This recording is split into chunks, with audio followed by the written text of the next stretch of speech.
What's up, guys? Obviously, it's Captain Obvious, and I got a Battlefield 3 gameplay commentary for you guys today. And it's great to be back. I'm after a big move for me and my family. I'm finally got all my stuff set up back again. I got my computer set up, my Xbox set up. Everything is ready for me to get back into YouTube, and I'm pretty excited about it. We got Borderlands 2 on Tuesday. We got Armored Kill that came out a week ago. We got Black Ops 2 in a few months. We got Medal of Honor, Halo. All this stuff is coming out over the next couple of months. This is going to be a very, very awesome season of video games. But today's commentary topic is about Armored Kill. I know I'm about a week late, actually, about, going through my first thoughts about this DLC and what exactly I feel its strengths and weaknesses are. But I thought that even though I'm about a week late, I'd still get into what I think about the DLC and my first impressions of this actual expansion pack. And the gameplay you'll see right now is a little bit of Death Valley Rush. I got last night with Almost Evil 33, a good buddy of mine, and we really enjoyed playing through these Armored Kill maps. I think I'll start out with that. I'm really, really liking how these maps are playing, how the games are going, and just overall enjoying the feel of playing Armored Kill. And it's one of those things where I really don't feel accustomed to liking. I mean, in the past in Battlefield 3, I really haven't enjoyed the larger scale maps like Caspian Border, Operation Firestorm, even sometimes I don't enjoy like Gulf of Oman. But I feel like the way that the maps in this DLC is they're sort of laid out. I feel like the DLC actually has its strong points in both, vehicular combat and closer range, medium range firefights.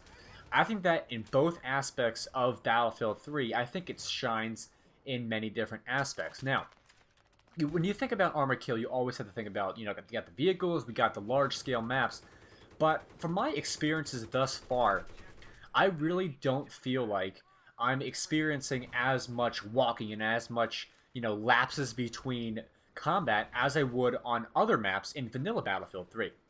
And that's something I'm very, very happy about. I really do enjoy the fact that I can have high-action fighting on larger scale maps with vehicles, with long lines of sight, and things like that.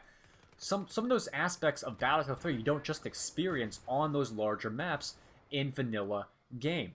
But Armored Kill did it right, DICE did it right, in making the maps seem enormous. They are enormous. They made the maps enjoyable, they made them very large, fast-paced. It's sort of like a gauntlet or like a choke point throughout the entire map. You have all the vehicles going the right way, you have all the enemies converging on the same location, either defending or attacking. And overall, it is just very, very entertaining to play. And overall, in terms of experiences on larger maps, I've had my best experiences thus far on the Armored Kill ones. I mean, the gunship's really fun to use, the jets are fun to fly on these maps, the mobile artillery is very powerful, tank destroyers they're really fun to drive as well. Just overall, the DLC is extremely varied and, just overall a great experience in Battlefield 3. Now, let's go over some specifics. Now, I'm going to talk about each of the maps individually. Let's start with Death Valley because it's the gameplay that's going on right now. So Death Valley pretty much is just a straight shot down this entire, canyon or valley. I think it is a valley. And pretty much what you're doing is you got to fight through 5 bases, taking over these, enemy positions. And the thing about Death Valley is that they keep the action extremely fast-paced. Because of the choke point style map that they have here, where there's only a few roads, there's only pretty much one direction you can go in, unlike Armored Shield, and unlike Bandar Desert, the map itself just stays fast-paced, it stays fast-moving, which I really, really enjoy about this map. The nighttime setting is also very, very awesome. Just overall, I feel like Death Valley has potential to be one of the best Armored Kill maps in the game. Now we got Alborz Mountain, which thus far is one of my least favorites, and it's one of the maps that I really, really want to like. I really want to like Alborz Mountain. It's the only snow map in the game as of right now, and in Bad Company 2, I love the snow maps. I loved the, I forget what it was called. The harbor. I also liked the Nelson Bay. That was a very good map as well. The snow maps in Battlefield series and games tend to be very, very entertaining and awesome to play. And Alborz Mountain is no different. But the one problem I have with Alborz Mountain, and it's only Alborz Mountain, the defending side on the first two bases is painful. I don't feel like it's, hard to defend on Death Valley or Bandar Desert or even Armored Shield. It's just that Alborz Mountain, to me, feels like it's the worst of the four in terms of rush on defense. They're very entertaining to play, don't get me wrong. But the one problem is, because of that gunship and how its positioning is always over top of your base, you have enemies constantly paradropping onto your base, which is probably one of the least enjoyable things that you can have in a game. I mean, yes, it keeps the pace up, it keeps the pace fast, and makes people, always on the move, got their head on the swivel, looking around for new enemies.